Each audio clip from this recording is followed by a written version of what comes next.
So Billy, what was your first game? Again, 18s. I've been in Newcastle. We played Scotland.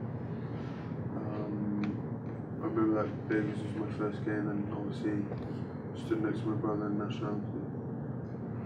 And we smashed them 6 between now. Pretty good. Because their man who played in that one as well. Yeah. What was your memories of that game? First time you played for England with your brother in an age group team? It was just cold. Actually, it wasn't wet or anything, it was just real windy, but no, like you said, we smashed them. Can't really remember anything. You scored a try, didn't you? Oh yeah, scored a try. Also may have forced the move. Yeah, that was never used again. But no, that's part of it really. Billy, Mako, you've just been presenting the shirts to the England under-18 side. What did you broadly say to them when you were in the room? I think it's just trying to share our experiences when we were in a similar position a couple of years back, and just trying to give that little bit back to them. It's a proud moment, isn't it, for these guys? It's nice for you to share in it with them. Yeah, definitely. I think as we've been there as well, it's quite humbling, and obviously just told them to enjoy the whole experience, and especially playing against Australia. We're a very good team, and hopefully they'll get a win tomorrow. Why do you think these things like shirt presentations are important? You've given up your free time this evening to come out here, but why do you think they're important? Representing your country, really. I think every time you get to pull that shirt on, it's an honour. And when I was younger, obviously, we had Johnny Wilson come up, and that was for me something amazing. And to be asked to come down here today is a massive honour for myself, just to present that shirt to them.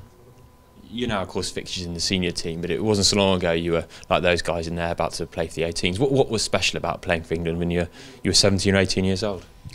I think it's just the first chance you get to represent England. When you're that young, you're watching TV at the international games, and you obviously want to be out in Twickenham, and that's the goal, I think. And this is, like I said, a stepping stone. And as young under 18 players, you got to see it that way and just keep progressing, really. What advice would you give to a young player? Mako first. It's just an opportunity, so I just really take that opportunity. You don't get to play against Australia that often. They come over maybe once every 2 years. 4 years. Every 4 years. So it's an opportunity to go out there and beat them and just show them that they are better than them and enjoy it, really. Does it still stand as a source of pride for you, even though what you've achieved in the game so far? Yeah, definitely. I think to have taken that step was very important on our journey to the main goal of being where we are today. Like you said, it was a great experience, and hopefully the boys will enjoy it. Stuart talks about, doesn't he, the identity and the importance in the shirt, and do you feel that the 18s is a part of your grounding and part of what gets you to obviously to where you are today?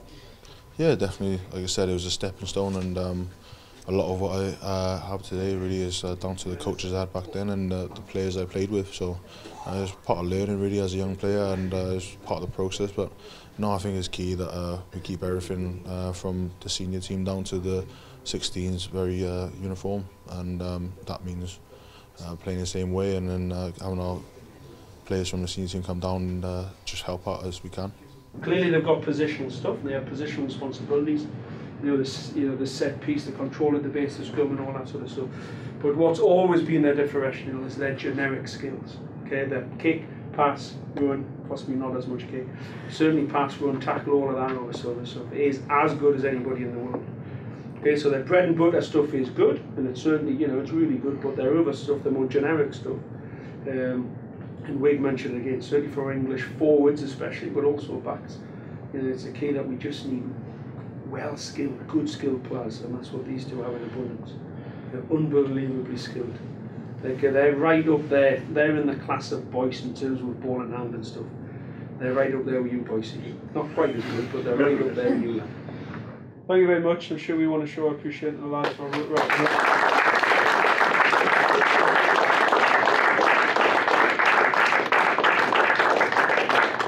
Excellent. Last question is for Mako. Can you spot Ian Peel's son in this room? It's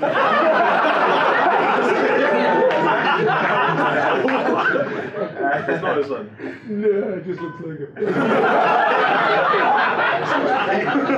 It's just really funny.